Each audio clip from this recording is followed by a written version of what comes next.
Frank took 2 wrong turns in driving Mrs. Lundquist home. Mrs. Lundquist, lurching against door and dashboard, tried to cover her fear by smiling fixedly in the darkness.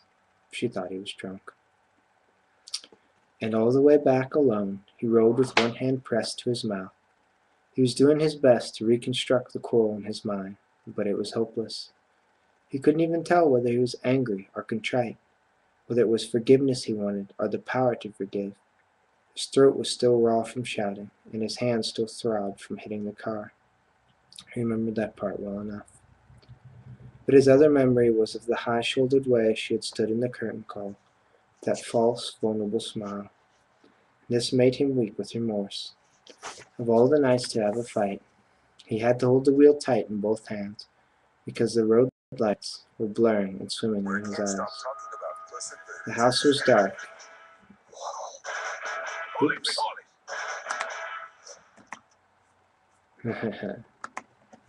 Sad love. And the sight of it as he drove up, a long milky shape, in the greater darkness of trees and sky, made him think of death. He padded quickly through the kitchen and living room, and went down the hall on careful tiptoe, past the kids' room and into the bedroom, where he softly shut the door behind him. "April, listen," he whispered, stripping off his coat. He went to the dim bed and sat slumped on its edge in a classic pose of contrition. "Please listen. I won't touch you. I just want to say, there's nothing to say, but I'm sorry." This was going to be a bad one. It was going to be the kind that went on for days. But at last they were here alone, and quiet in their own room, instead of shouting on the highway. At last the thing had passed into its second phase now, the long quiet aftermath that always before, however implausibly, had led to reconciliation. She wouldn't run away from him now, nor was there any chance of him boiling into a rage again. They were both too tired. Early in his marriage, these numb periods had seemed even worse than the humiliating noise that set them off. Each time he would think, there can't be any dignified way out of it this time.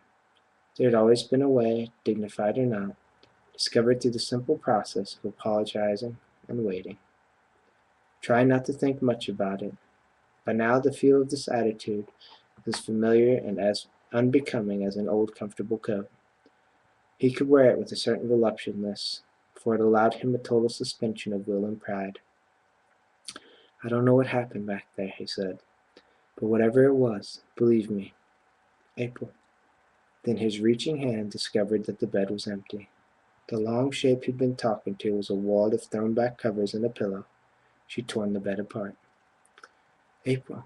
He ran frightened to the empty bathroom and down the hall.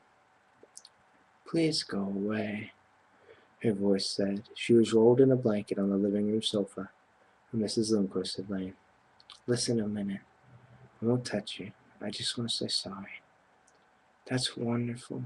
Now won't you please let me alone?" Chapter 3. A shrill mechanic whine cut through the silence of his sleep. He tried to hide from it, huddling deeper into a cool darkness where the mist of an absorbing dream still floated. But it came tearing back again and again, till his eyes popped open in the sunshine. It was after 11 o'clock on Saturday morning. Both his nostrils were plugged as if with rubber cement. His head ached, and the first fly of the season was crawling up the inside of a clouded whiskey glass that stood on the floor beside a nearly empty bottle. Only after making these discoveries did he begin to remember the events of last night. How he'd sat here drinking until 4 in the morning, methodically scratching his scalp with both hands, convinced that sleep was out of the question. And only after remembering this did his mind come into focus on an explanation of the noise. It was his own rusty lawnmower, which needed oiling.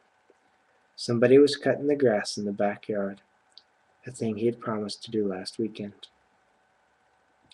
He rolled heavily upright and groped for his bathrobe, moistening the wrinkled roof of his mouth.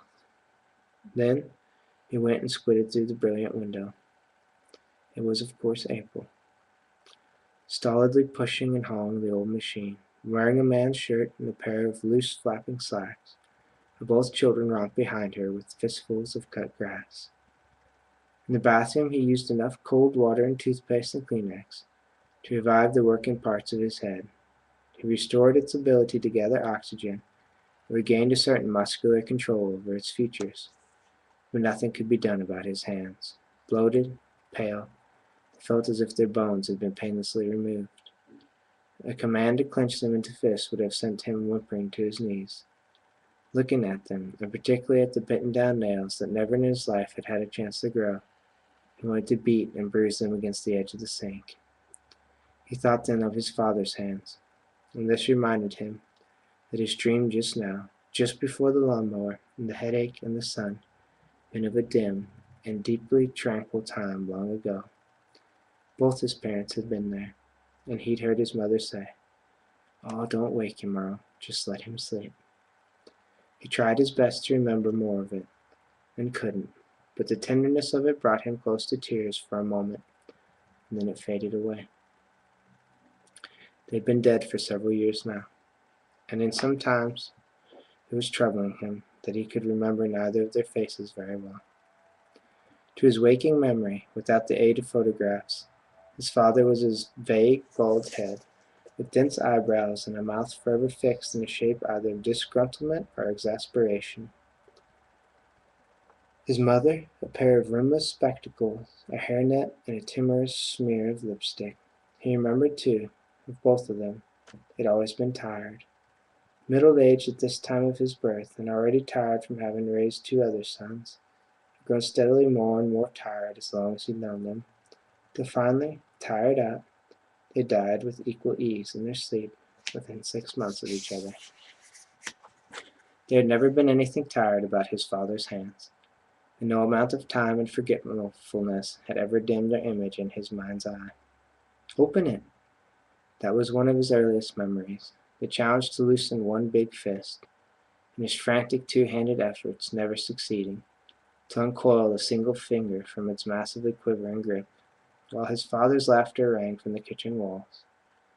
But it wasn't only their strength he envied, it was their sureness and sensitivity. When they held a thing, you could see how it felt, and the aura of mastery they imparted to everything. The creaking pigskin handle of his salesman briefcase, the halves of all his woodworking tools, the thrillingly dangerous stock and trigger of his shotgun. The briefcase had been of particular fascination to Frank at the age of 5 or 6. It always stood in the shadows of the front hallway in the evenings, and sometimes after supper he would saunter manfully up to it and pretend it was his own. How fine and smooth, yet how impossibly thick its handle felt. It was heavy, whew! Yet how lightly it would swing at his father's side in the morning. Later, at 10 or 12, he had become familiar with the carpenter tools as well. None of his memories of them were pleasant. "Nah, boy, nah," his father would shout over the scream of the power saw. "You're ruining it. Can't you see you're ruining it? That's no way to handle a tool." The tool, whatever obstinate thing it was, chisel, gouge, brace and bit, be snatched away from the failure of its dismally sweat-stained woodwork, and held aloft to them be minutely inspected for damage. Then there'd be a lecture on the proper care and handling of tools, to be followed by a gracefully expert demonstration, during which the grains of wood clung like gold in the hair of his father's forearm, or more likely by a sigh of manly endurance, passed to the breaking point, and the quiet words, "All right, you better go on upstairs." Things always ended that way in the woodworking shop, and even today, he could never breathe the yellow smell of sawdust without a sense of humiliation. The shotgun, luckily, had never come to a test. By the time he was old enough to go along on one of his father's increasingly rare hunting trips, the chronic discord between them had long precluded any chance of it. It never had occurred to the old man to suggest such a thing, and what's more, for this was the period of his freight train dreams, it would never have occurred to Frank to desire the suggestion. He wanted to sit in a puddle and kill a bunch of ducks. Who wanted to be a dopey salesman in the first place, acting like a big deal with a briefcase full of boring catalogs, talking about machines all day to a bunch of done execs with cigars. Yet even in those days and afterwards, even in the extremities of rebellion, on Bethune Street, when his father had become a dreary, querulous old fool, nodding to sleep over the Reader's Digest.